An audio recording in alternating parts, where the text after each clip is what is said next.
the industry in terms of rap. So here we go. This one's from Badshah, and the song is Mercy.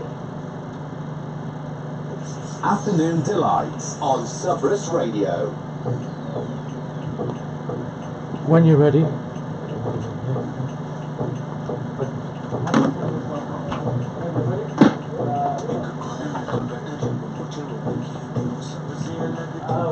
Hello! How you doing?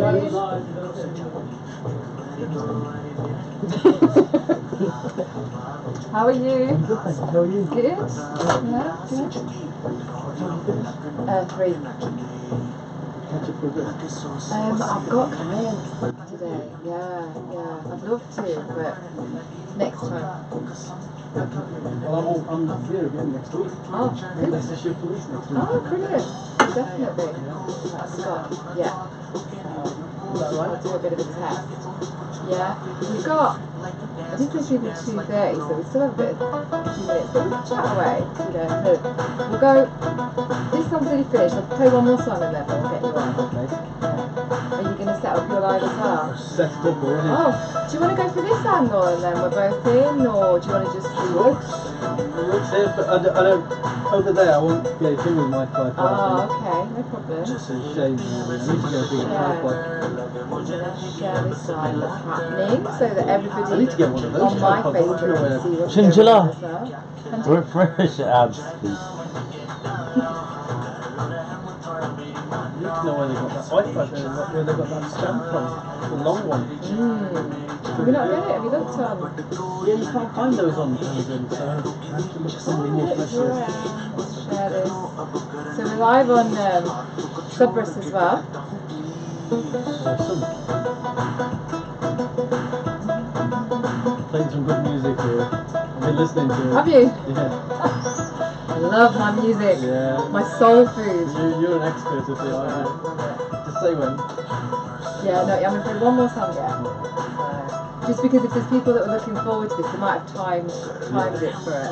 I wish I had the knowledge of music that you've got. You know. It's funny, I'm going to tell you a story in a minute.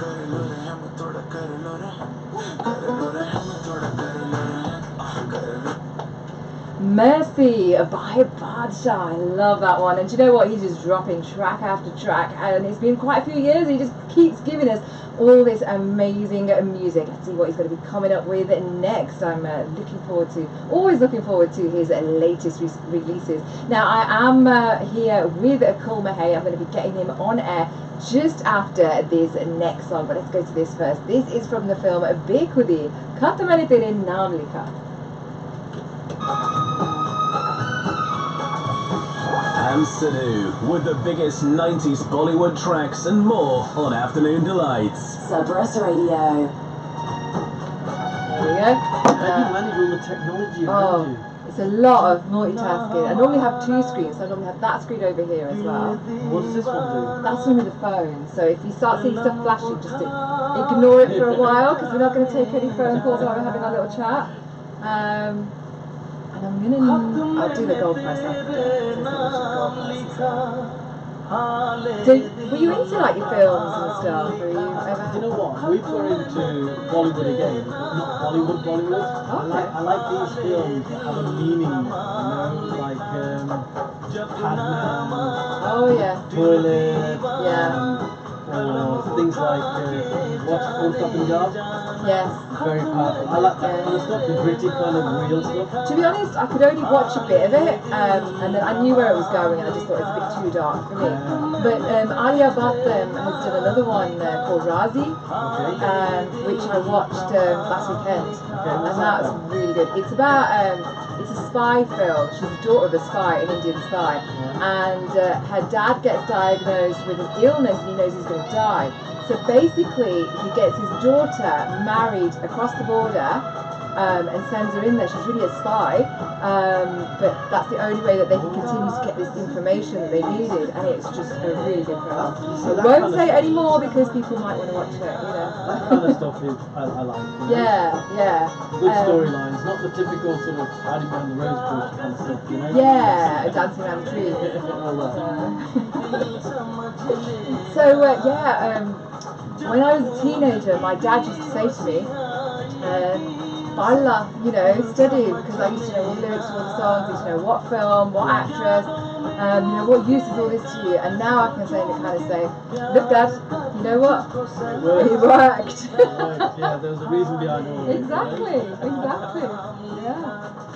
So look, 4 minutes left and then I'll get you on air. Yeah. A long song this one. So last time we were talking about actually setting New Year's resolutions, weren't we? Weren't we? Yeah. We were talking about not setting New Year's resolutions and setting goals instead. Yeah. And now we've got to the stage where it's almost like I told you so. Yeah. You know? Yeah. New Year's resolutions, we tend to do that in a very shallow kind of way. Yeah. And we haven't really thought them through. Whereas goals, you really give them some thought, you've attached some emotion to them, and you've almost got a strategy in terms of how you're going to adopt them. So a lot of people who are failing with their goals, New Year's resolutions, call them what you want, are those that haven't really thought them through. I mean, my January's been incredible. I literally have been non-stop. And when you called me last night, I had a meeting in Walsall this morning, but I had the afternoon free. Fantastic. So it's quite rare. Well, it was funny because I kind of thought, who's this going to go to, you know, and it was obviously meant to be this way. Yeah, as soon as I got that call, I thought, okay, you know, we'll see how this goes. Yeah. That's good, thank you so much. No, For inviting me back on. no, it's my pleasure because you give some very good advice. Me as a standing agenda writing now for the next 12 months, right? Once a month I'll come in and talk about something else. You have to send me a list of topics. Yeah, it sounds like a plan actually. But, yeah. Just keep an eye on the time here. We've got 2 minutes left. I'll let you multitask because this is blowing my mind. All these screens here, right? Every time I walk into a It's like driving a car. You know, you first sit in a car and you drive a car and you think, what do I do? How do I put it in gear? How do I accelerate? How do I brake? It's the same thing. Once you've got it, you're on autopilot. Right. So I'm on autopilot with this one. Switch Good for it. you. I'm not. But all you have to do is speak. Today this one starts flashing, I'm going to answer the phone. You ignore that. No phone calls, please. So I am joined here as Midweek Madness happening. Hello, Rishi. Hello, Hi. I'm just going to get Halima here quickly. Hi, Halima. Just about to start, guys. She's going to monitor the live Okay. What, in terms of? production. So when you're talking, it's going to be on you. When you're talking, it's Oh, yeah. fantastic. Excellent. Thank you.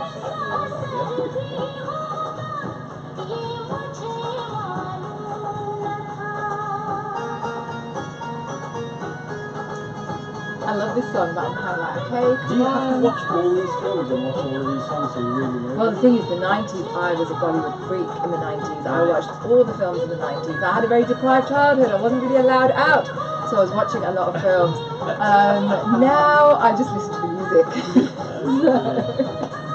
Yeah. So it came in Me, handy. it was all about Bhangra, so. No, I love my Bhangra as well. I love my Bhangra. I love my old school Bhangra. Days of Daytimers, I was there. Yeah. Right in the I was front row. all up the Sangeet, DCS, Alarm, Yeah, you know, Kira, Kira. Jirafatan. Yeah. trying to be like a big bad boy, with the car. Did you used to go Daytimers? Yes. Where did you go? I'm not telling you. Oh, They no were confession bad. They then. were bad. They were good. They were good bad. Good, The ones I went to were good. Anyway, hang on.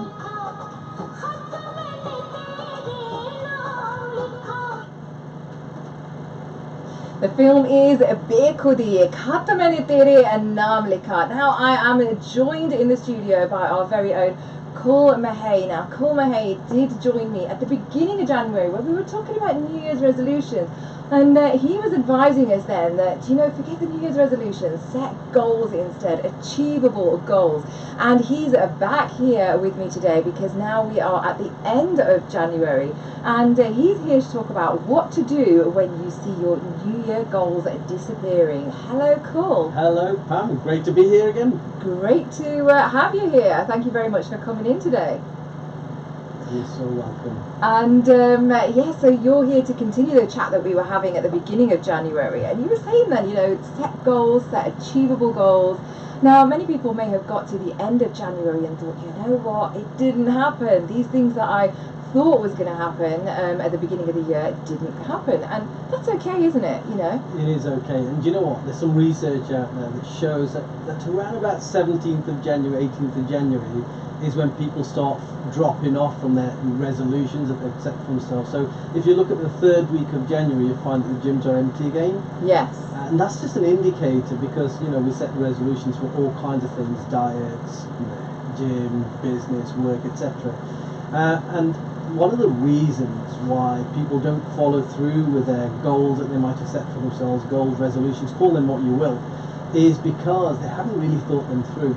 And I said, when I came on the show last time, is that we set New Year's resolutions on the spur of the moment. We're on a high, like it's New Year's Eve, we're on a high, and we think, right, do you know what? This year I'm going to be skinny again, or I'm going to be this, and you don't really think it through. And the danger with that is that the way our brains work, our neural pathways in our brains, is that we work in accordance with habits. So this is why a lot of successful people talk about routines. When you have a routine, what you're doing is you're creating a new neural pathway in your brain to create habits. So when we set these goals, we have to blend them into our daily activities, so much so that they become a new habit. So it's about getting rid of old habits and creating new habits. I like that. I like the fact that it's about getting rid of old habits and creating new pathways. And new habits, and I like the analogy, and I can see it in my mind now of creating these new pathways in the mind, and they do say that it takes 21 days to create a new habit. Yeah, absolutely. I mean, it's anything from 21 to 30 days. I push my clients to go 30 days. Do you? Right. Well, you have to do, Some people go on for 2 months. But the longer you do something, the more comfortable you become, the more routine it becomes to your behavior. And you get to a point where you go from being unconsciously incompetent to being unconsciously competent. And that's where we want to be. We want to be in that sweet spot. But to get from one to the other, there's a journey, and like all journeys, there's a bit of pain that we have to go through. Yeah, I mean, could you repeat that bit for me there? Unconsciously competent? So if you think about it, unconsciously incompetent, that's when we're living our life with some habits that are disempowering us, some habits that are not helping us. Maybe it's smoking. Let's take smoking as a prime example. So you're unconsciously incompetent in the sense that you don't even think sometimes when you're smoking. When I used to smoke 14, 15 years ago, I didn't even consciously take the cigarette out of the packet. It was just a habit. I took a cigarette out, particularly after a good meal. I'd have a smoke. Now I'm unconsciously competent. I don't even think about cigarettes. They don't even come into my mind. I literally do not think about them. So it's that journey that I had to take from being a smoker to being a non-smoker, to the point that I don't think about this kind of stuff. And the same with drink. I did it with drink, I've done it with milk, I've done it with coffee, I've done it with tea. I don't have any of those things. So I don't have any of those bad habits anymore, and I don't have to think about them. Yeah, it's become a part of you. Absolutely. I like that. I like that analogy there that you're using. So what advice would you give to somebody who wants to start fresh and thinks, right, okay, this is what I want to achieve? What advice would you give to people? Well, the first thing I would say, please don't beat yourself up. It is only January. There's 11 months of the year to go. You could go from where you are right now to being the extraordinary person that you want to be in December, in whatever shape of stage of life that you're thinking about. Revisit your goals, whatever that goal was. If it was a resolution and you didn't really think it through now. And if you attach a level of emotion behind that goal, that resolution, understand why you're doing it. So you look at it in a much deeper context, then your brain will respond to it in a much deeper way. So every time you then sort of start veering away from your path, you revisit it and you think to yourself, why did I do this? Oh, I did it because A, B, and C. I did it because I'm going to get married this year. I did it because I've got diabetes and I know I don't need to have sugar in my life. So you revisit the prime reason behind that, and that's the purpose. When you get that purpose, that sweet spot, there's some emotion attached to that. So if the emotion for you is that you're depressed because you're overweight, or you're fed up because your clothes stink because you smoke, or you're not conscious when you're drinking and you say some bad things, visit that. That's the key thing that will get you back on track. So what you're talking about is know your why.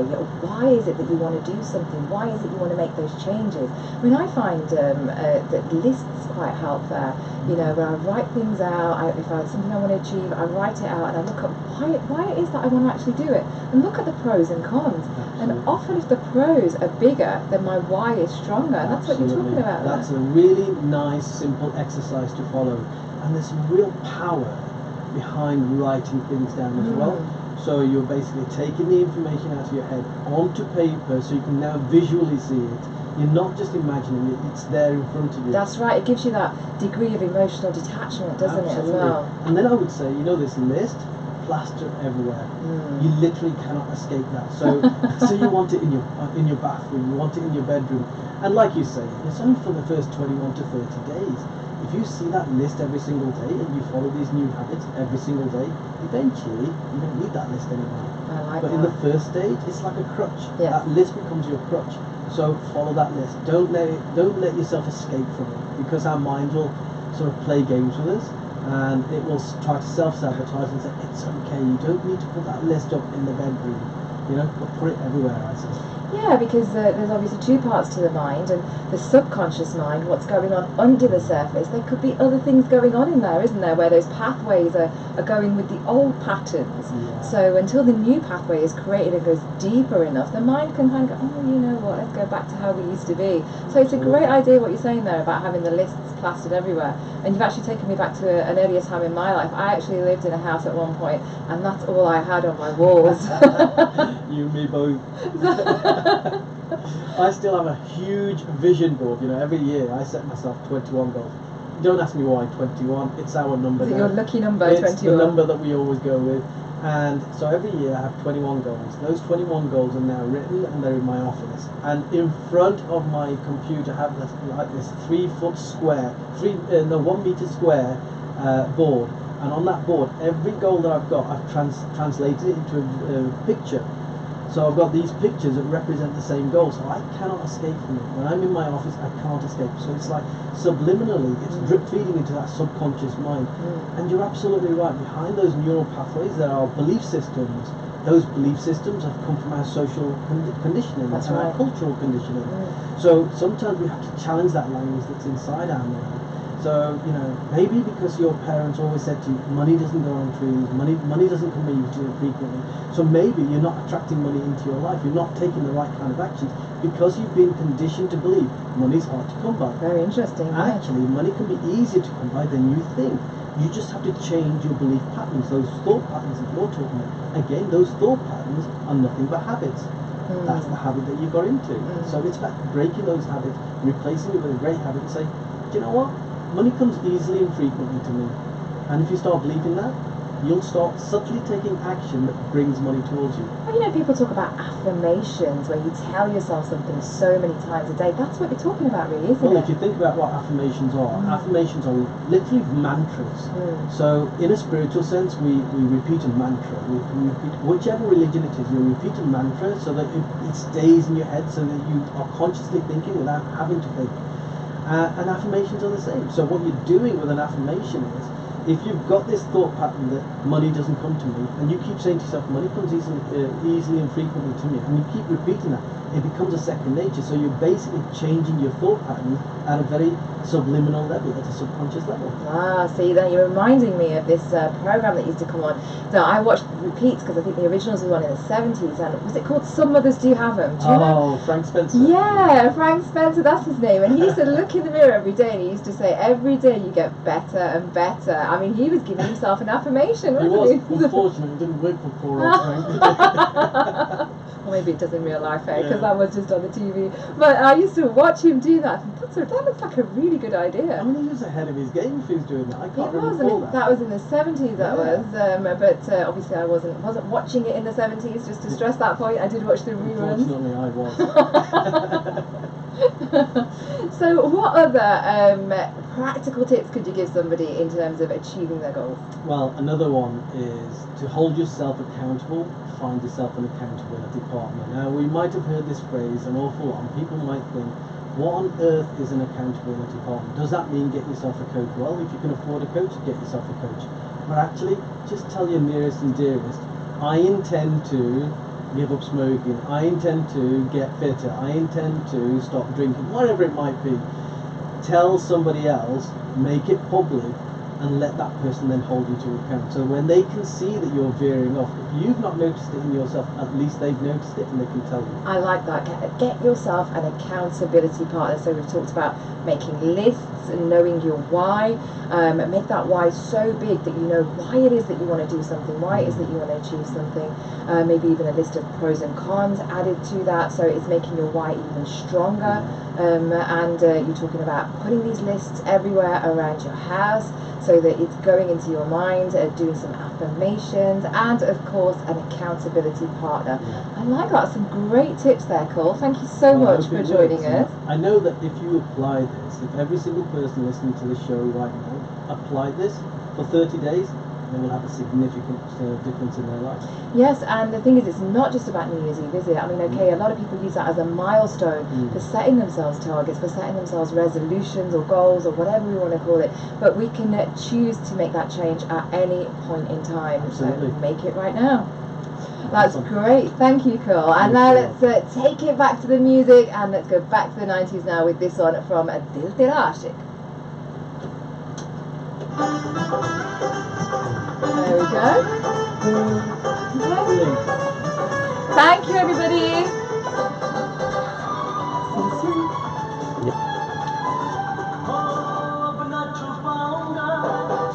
I ought to stay here and just listen to the music. Let me get my next